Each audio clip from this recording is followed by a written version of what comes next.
morning, everybody.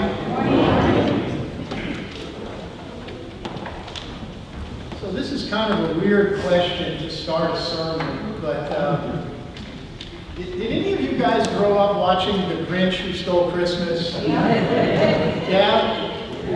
It was kind of a family tradition in my house. We love that show. And every year I would bet my son a quarter that this year the Grinch was finally going to do it. This year the Grinch is finally going to steal Christmas. Of course, I never won that bet. Anybody remember the name of that little town in that show? Like the Grinch would ride down that mountain into that little town to steal their Christmas. What was the name of that little town? Whoville, right? And all the people who lived in that town were the Whos, right? It was all the little Whos down in Whoville.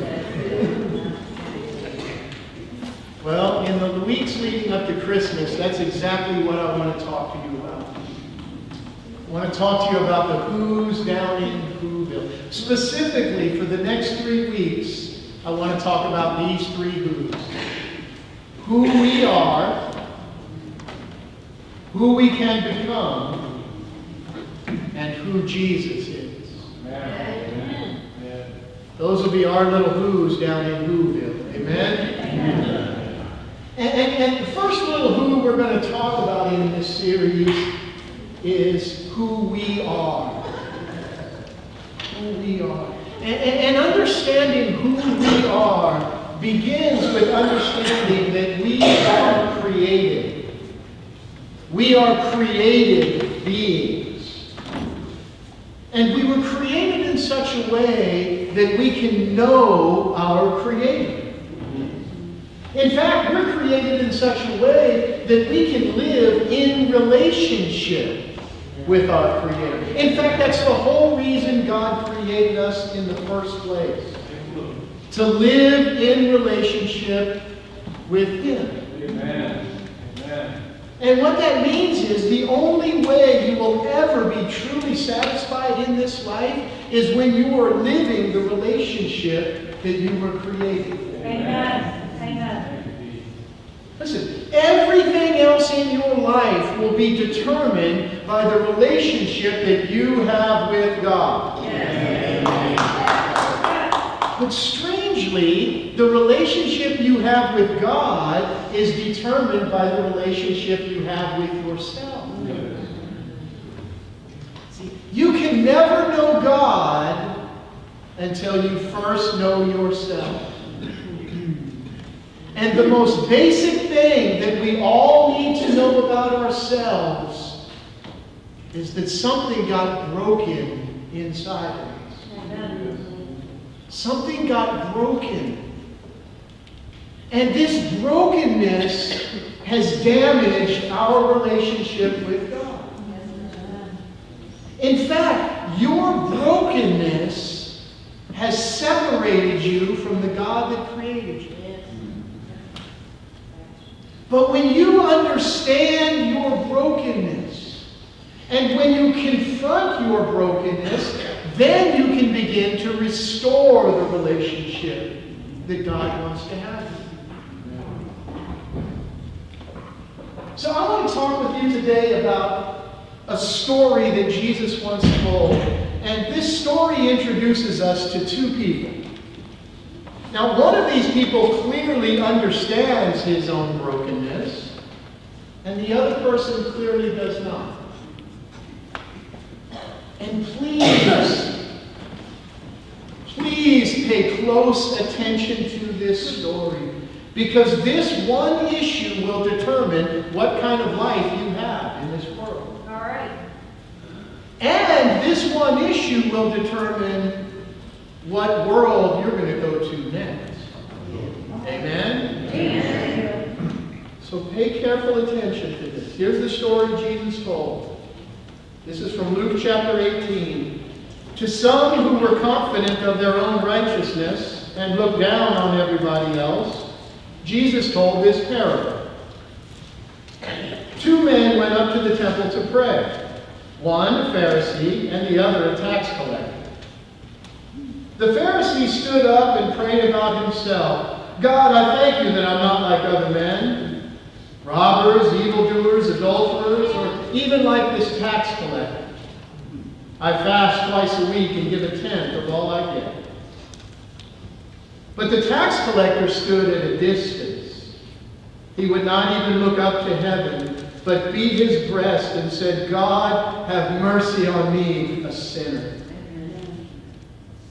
I tell you that this man, rather than the other, went home justified before God. For everyone who exalts himself will be humbled, and he who humbles himself will be exalted. So the two men in this story are just about as different as any two men could be. One of them seems to have it all together. The other one seems to be falling apart. One is really good and the other one is really bad. But then the guy that looks so good, he ends up looking bad. And the guy that looks so bad, he ends up looking good. I don't know that, Theo. Now, the key to understanding this story doesn't lie in the story itself. The key to understanding this lies in the audience that Jesus is speaking to. Look again at what verse 9 said. To some who were confident of their own righteousness and looked down on everybody else, Jesus told this parable. So who's Jesus talking to?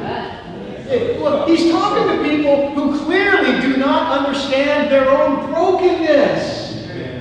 Right? These are people who feel really righteous. These are people who actually look down on other people. Do you see that there?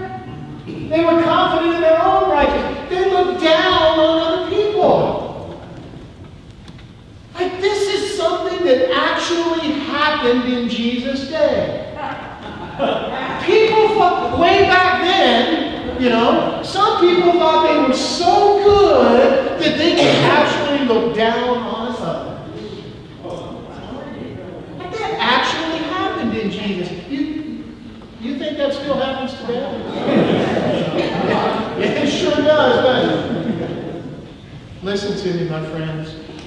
You can read the Gospels and think this is something that happened, or you can read the Gospels and think this is something that is happening. You understand?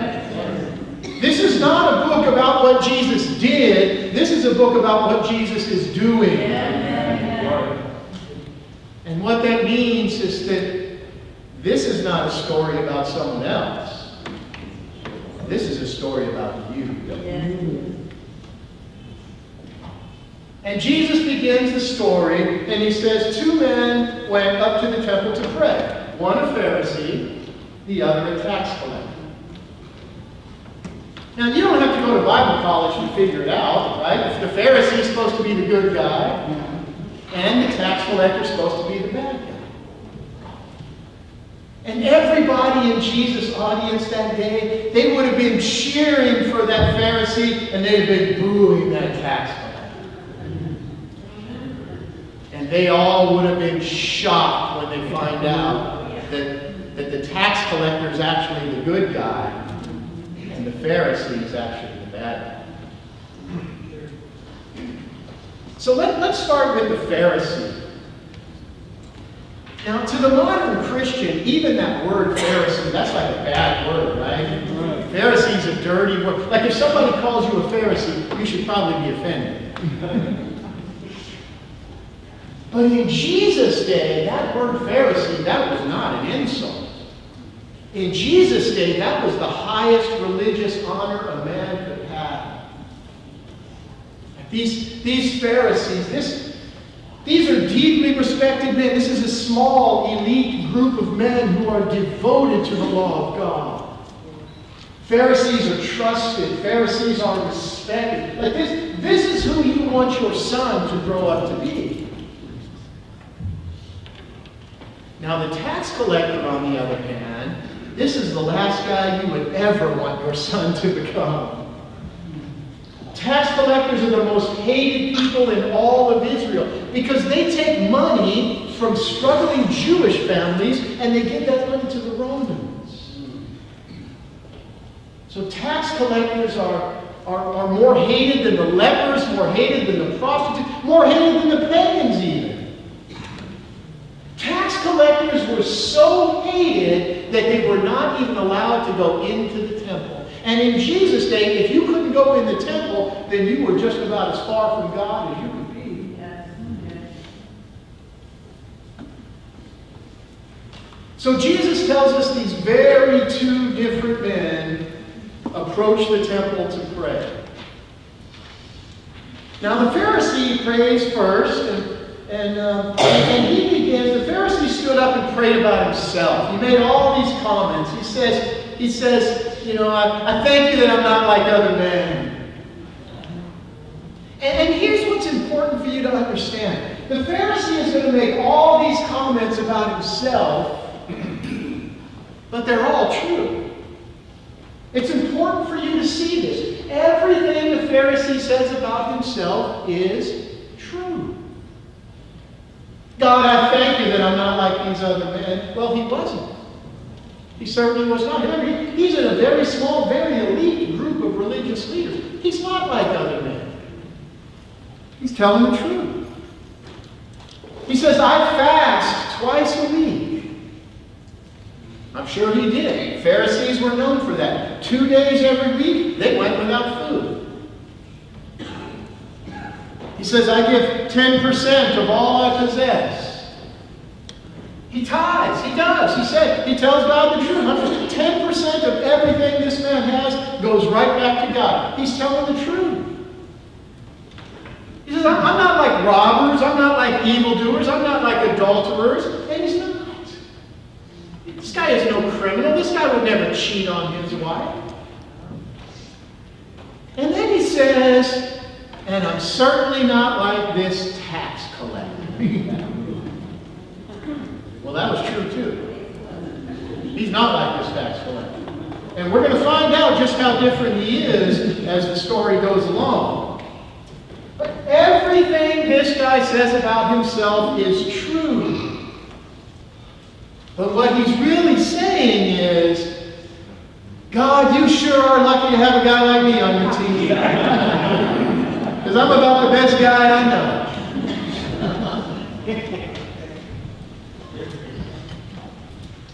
Now we hear that and we think, what an idiot.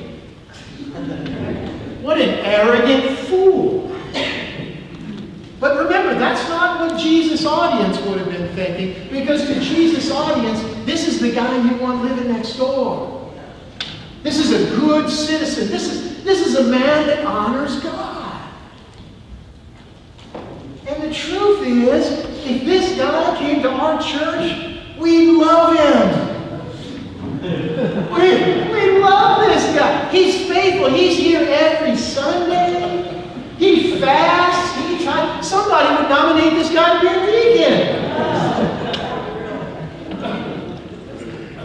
And that's what makes this story so shocking. Because this guy who looked really good on the outside, right? This guy who looked so good on the outside, and then Jesus tells us he didn't make it.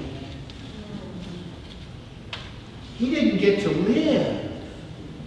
He did not go home justified before God. Jesus said, for everyone who exalts himself will be humbled before God.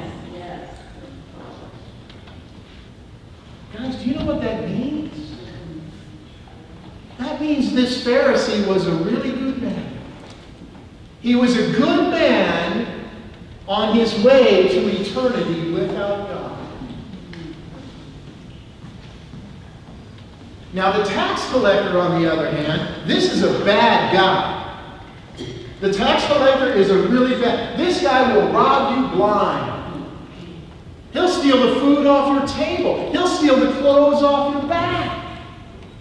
The tax collector is badly, badly broken. But he knows it. He knows how broken he is. And that's why it says the tax collector stood at a distance. He wouldn't even look up at heaven, but just beat his breast and cried out, God, Have mercy on me, a sinner. And when Jesus got to that part of the story, everybody in his audience would have been, yeah, Jesus, let him have it. He's the worst kind of sinner. God has no mercy for men like him.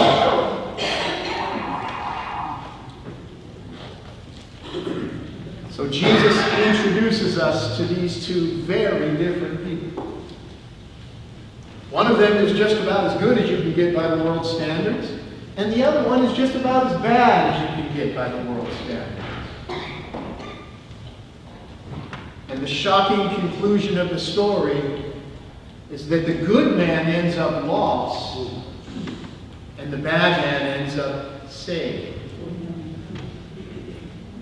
And why is that? Why was the bad man saved? Well, it's because he knew the most basic thing we all have to know about ourselves. He knew that he was broken and that his brokenness had separated him from God. He knew that. And he knew that the only hope he had of restoring his relationship with God was to confess his brokenness and cry out for God's mercy. And that's what he does. God, have mercy on me, a sinner. What a simple prayer, huh? Yeah. What a simple prayer. It's short, and it is right to the point. He doesn't even say, God, I'm so sorry for all the things I've done, although I'm sure he is. He doesn't even say, God, I'm going to live differently from this day forward, although I'm sure he will. But at this point, he's just confessing his brokenness and crying out for God's mercy. And if that can't save him, then he has no other hope. Guys, I'm going to say that again. He is crying, confessing his brokenness, crying out for God's mercy. And if that can't save him, then he has no other hope. Amen. And remember, this is a story about you. Understand? This is not about some repentant tax collector 2,000 years ago. This is about you, right here and right now. And Jesus is saying, you are just like that tax collector. You're crooked. You're cheap. You are broken on the inside. And your only hope is to confess your brokenness and cry out to God's mercy. Amen. Well, then Jesus tells us the end of the story. He says, I tell you that this man, rather than the other, went home justified before God. This man, Jesus said, the bad man, you understand? The sinful man, the tax collector, the broken man. He went home justified before God. Going home justified, that means he's been redeemed. He's been forgiven. He's been transformed. The bad man. And what about the good man? What about the religious man? What about the moral man? What happened to him? He went home lost. He went home lost because he missed the most important thing he had to know about himself. He missed the fact that he was broken before God. So he stands up and he declares his righteousness. God, you're so lucky to have me on your team. I'm not like these other men. I'm one of the best men I know. He doesn't understand his own brokenness. And because he doesn't understand his brokenness, he doesn't understand how desperately he needs God's mercy.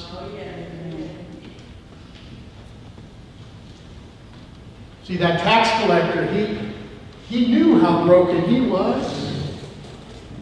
And so he knows how desperate he is for God's mercy. And he cries out for God's mercy, and he receives God's mercy. He knew he did not deserve God's mercy, but he receives it exactly because he knows he doesn't deserve it. You see, that Pharisee, he thought he did deserve it. He thought he had earned God's mercy, and he did not receive it. Isn't it amazing how God's mercy comes to those who know they don't deserve it, Amen. but it completely misses those who think they do? In other words, God's mercy comes to those who know they are broken, but it completely misses those who don't understand they are broken.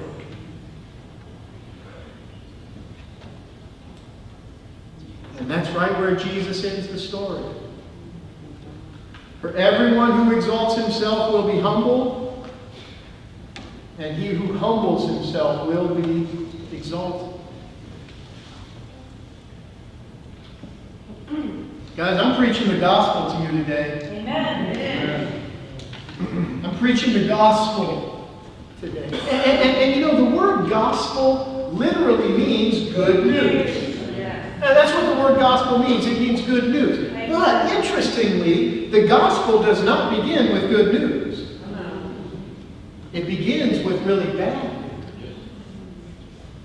It begins with understanding that you are broken before God. And what's interesting is when we're talking about our Christian faith, we usually want to start with the good news, right? We want to talk about the love and the grace and the mercy and the healing and the forgiveness. That's the good news. But the good news doesn't even make sense without the bad news. Listen, the cross won't make any sense at all to you if you don't understand your own corruption. The Savior doesn't make any sense if you don't know you need to be saved. You see, the good news doesn't even make sense without the bad news. And the bad news is every one of us is just like that tax collector. Amen.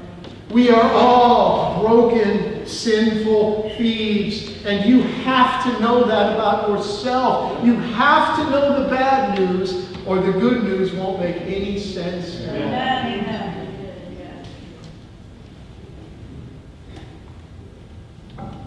You see, the Pharisee in that story, he doesn't need the cross. Why would he? He's righteous before God. I'm not like these other men. Robbers, evildoers, adulterers. I'm not like that tax collector. I fast. I tithe. I'm a good man, God. Well, if you're good, then you don't need the cross. Because you're depending on your own goodness. But the shocking truth that Jesus reveals in this story is that all of your goodness, and I challenge you to add, let's do this right now. Let's just add up all of your goodness, okay? Let's see. Do you fast? Do you tithe? Are you in church every Sunday? Do you go to work every day and pay the bills and raise your kids? Do you tip the waitress generously? Are you kind to strangers? Add it all up. What do you got? Do you give money to charity? Do you give blood to the Red Cross? Do you drive the speed limit? You bake cookies for your kids' class? Add up all of your good. Do you know what all of your goodness will buy you? Nothing. It will buy you a one-way ticket to hell without the cross. Because the difference between heaven and hell is not measured by your goodness, it's only measured by His.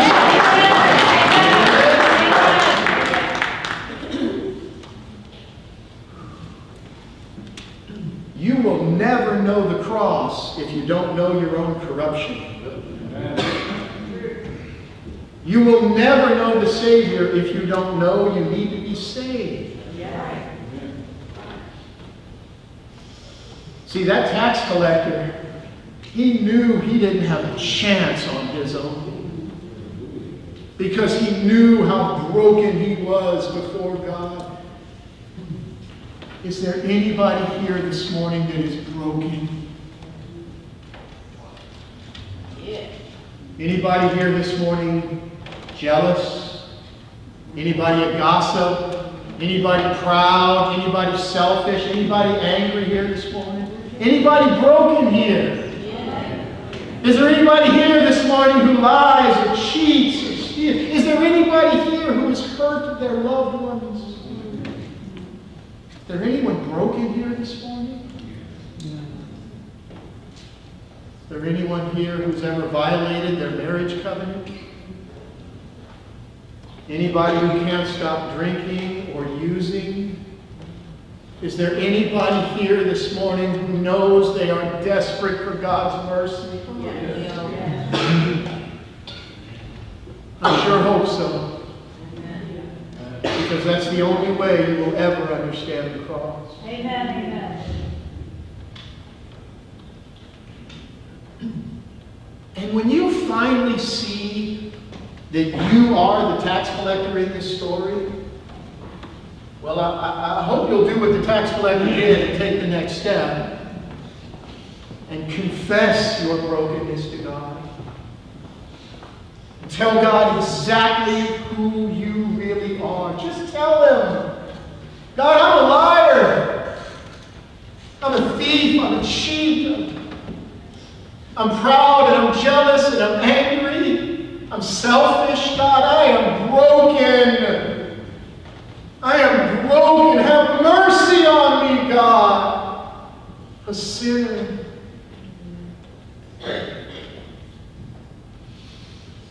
Guys, you see that right there? That's the only way you'll ever get to heaven, right there. Amen. You will never get to heaven by standing and telling God how good and righteous you are. You only get to heaven by humbling yourself and confessing to God what a sinner you are.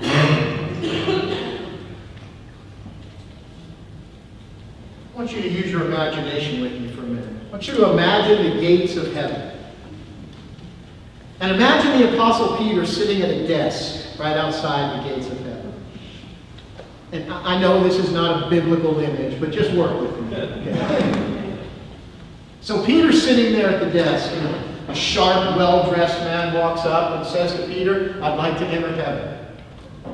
Peter says, "Well, that's wonderful, sir. We're always looking for more people in heaven." And then Peter says, "Now, to enter heaven, you need 1,000 points." The man says, "Well, that shouldn't be a problem for me. I've been a good man my whole life. I've always given money to charity. I give blood to the Red Cross. I ring bells for the Salvation Army at Christmas." Peter's writing all this down. "Boy, that's really admirable, sir. That's very good. That gets you 1 point."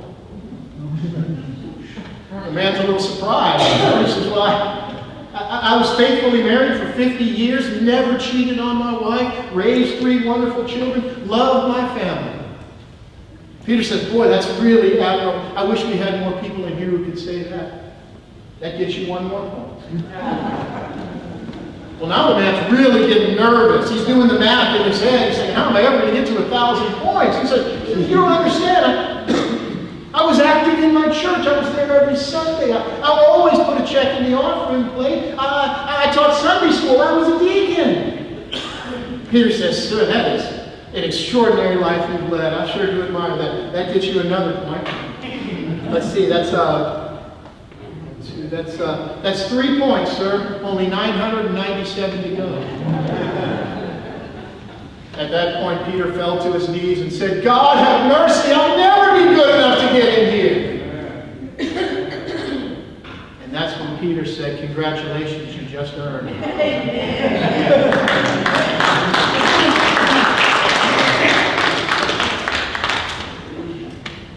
You see, friends, if you have any hope of getting to heaven, You have to understand that you'll never get there because of who you are, but only because of who He is. Amen.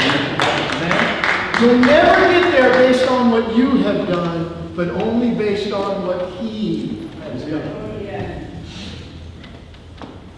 You see, the Pharisee in that story depended on his own goodness. He didn't make it. The tax collector depended on God's goodness, and he made it. There are too many Christians out there who have this kind of idea where it's like they imagine a sign on the door to heaven, and the sign says, "No sinners beyond this point." Well, the truth is, if such a sign did hang on the door to heaven, that sign would say, "Sinners only beyond this point." God, have mercy on me, a sinner. What prayer could be more simple than that? What prayer could be more powerful than that? And I know that some of you have trouble praying sometimes. You get a little self-conscious, not real sure what you're supposed to say when you're praying. I don't know that you never need to say much more than that right there, guys. Amen. If you speak those words and you know they're true, I don't know that you need much more prayer than that. I know there's no better place to start than that. So I'm going to get on my knees right here and I'm going to start repeating those words and meaning them with all my heart. And I just invite you to join me. And this is urgent, guys. This is the kind of thing that determines where we go next. So don't treat this lightly. Treat this with the urgency it deserves. You've taken the time to get here. Take a few more minutes to confess your brokenness to God and ask for His mercy.